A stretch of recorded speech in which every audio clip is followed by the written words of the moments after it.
Nous allons finir ce tour de piste de personnes engagées dans la vie de l'entreprise, dans la vie associative, dans la vie politique. C'est la plus jeune du lot. C'est la plus jeune du lot. Elle est le symbole d'une jeunesse qui en a par-dessus la tête, et je suis poli en le disant, du politiquement correct servi par ses aînés. C'est une membre active de la Dream Team du PCD 92 que je salue ici et qui est engagée, comme vous ne pouvez pas l'imaginer, autour de Jean-Frédéric pour la réussite de cette campagne. Elle est aujourd'hui étudiante en orthophonie. Elle n'a pas 20 ans. Elle n'a pas 20 ans. Ça veut dire qu'elle est aussi jeune que nous tous ici. Je vous demande d'accueillir Marie-Alix Roux.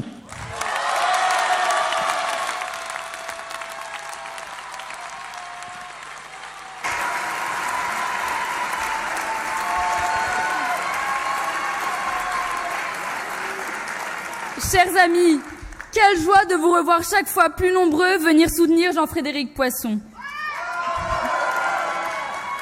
Il y a quelques mois, début juin à Boulogne, je vous disais, ou plutôt je vous affirmais, que Jean-Frédéric Poisson serait la surprise, la révélation de cette primaire. Mais qui, au-delà des sympathisants du Parti chrétien-démocrate, aurait pu prendre au sérieux cette affirmation? Nous étions bien peu nombreux à l'époque. Que ce soit dans notre famille, parmi nos amis, dans notre entourage, chez nos hommes politiques, combien sont-ils à nous avoir regardés avec un air étonné, dubitatif, ou même avec dédain à l'idée de soutenir Jean-Frédéric Poisson? Et combien sont-ils à s'être empressés de suivre celui que les sondages donnaient déjà vainqueur pour s'assurer un poste, une carrière, et peut-être la seule satisfaction d'être dans le camp des gagnants? Combien sont-ils à avoir renié leurs convictions, délaissé leurs idéaux, abandonné leurs engagements pour se ranger derrière le candidat des compromis? Oui, ils ont été nombreux à ne pas croire en Jean-Frédéric Poisson. Et pourtant, il est bien la révélation de cette primaire. Révélation parce qu'il est nouveau dans le champ politique. Révélation parce qu'il est porteur d'idées neuves et rarement entendu jusqu'à présent chez un homme de droite. Et révélation parce qu'il est différent, tout simplement.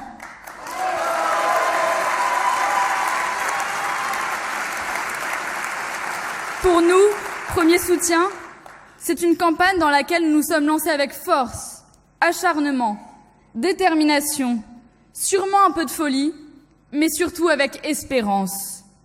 Réunion d'appartement après réunion d'appartement, réunion publique après réunion publique, débat après débat, sa notoriété n'a cessé de croître jusqu'à battre des records.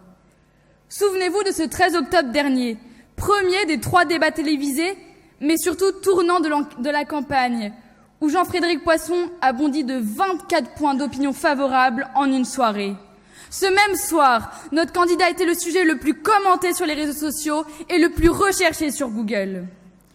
Souvenez-vous de la manif pour tous du 16 octobre, dans laquelle Jean-Frédéric Poisson était assailli de toutes parts par les manifestants qui venaient l'assurer de leur soutien, mais surtout lui dire qu'il était leur dernier espoir. Oui, Jean-Frédéric Poisson est notre dernier espoir.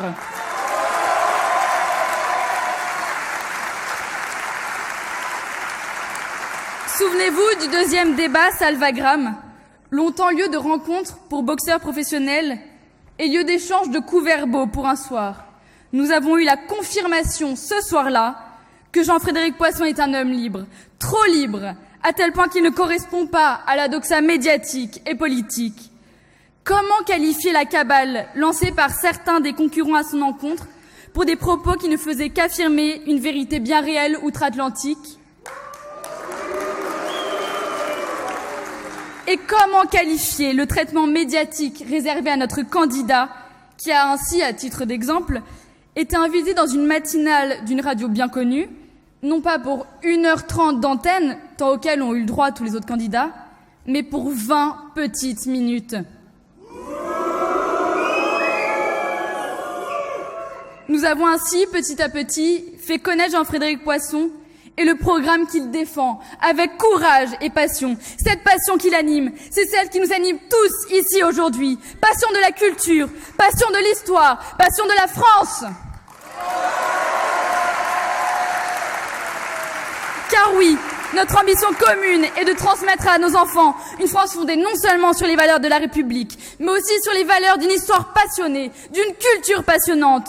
Une France non pas nation parmi les nations, simple entité d'une mondialisation toujours plus grande et devenue incontrôlable, mais une nation qui s'affirme, une nation qui se distingue.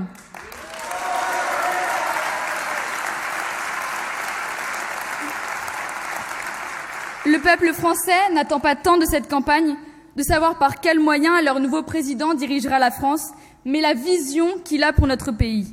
Il s'agit de rendre à la France sa destinée d'idéal, copiée et jalousée. Soyons fiers de notre pays, soyons fiers de la France.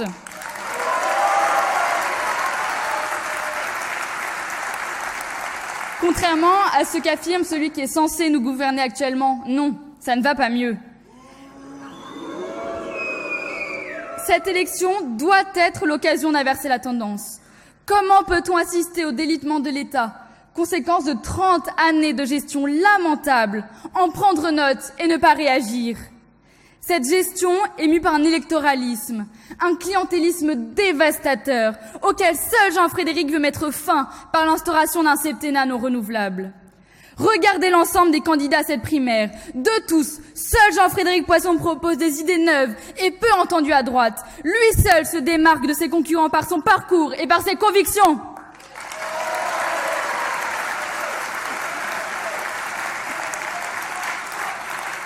Est-il nécessaire de vous rappeler qu'il a été de toutes les manifestations contre les lois de destruction de la famille voulues par le gouvernement de François Hollande? Je crois que cette constance est la preuve d'une détermination sans faille dans la défense des convictions qu'il porte. Voilà la force de notre candidat. Défendre coûte que coûte des convictions qui lui semblent être les meilleures pour notre société et pour la France. Non, Jean-Frédéric Poisson n'abandonne pas ses idéaux en fonction des tendances et sondages afin de rassembler un électorat le plus large possible. Non, il n'est pas de ceux qui, depuis quelques semaines, ne cessent de se rallier à celui qui est en tête des sondages. Voilà la marque d'un homme d'État.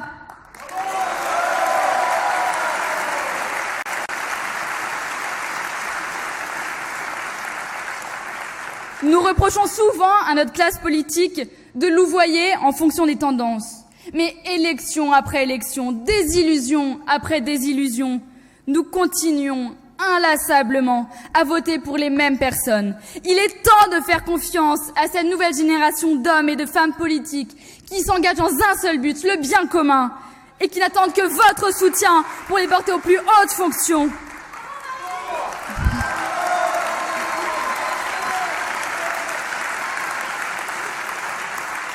Il faut être courageux pour défendre nos convictions et les porter dans le débat politique. Il faut être audacieux pour penser que cette voie portera dans les années à venir. Mais nous le sommes. Mes chers amis, vous êtes en train de participer à l'éclosion de l'avenir politique de la France. Vous êtes en train de façonner cet avenir. La primaire vous donne cette opportunité. Ayez le courage de la saisir. Plus nous serons nombreux à soutenir notre candidat, plus sa voix portera dans les débats nationaux et lors des échéances à venir. Ne vous fiez plus aux sondages et aux prévisions des soi-disant spécialistes. Le résultat du Brexit, puis celui de l'élection présidentielle américaine de cette semaine, sont la démonstration que le peuple est en train de retrouver sa souveraineté, que le peuple sait déterminer ce qui est bon pour lui, qu'il ne suit plus ce que la bien-pensance actuelle veut lui imposer.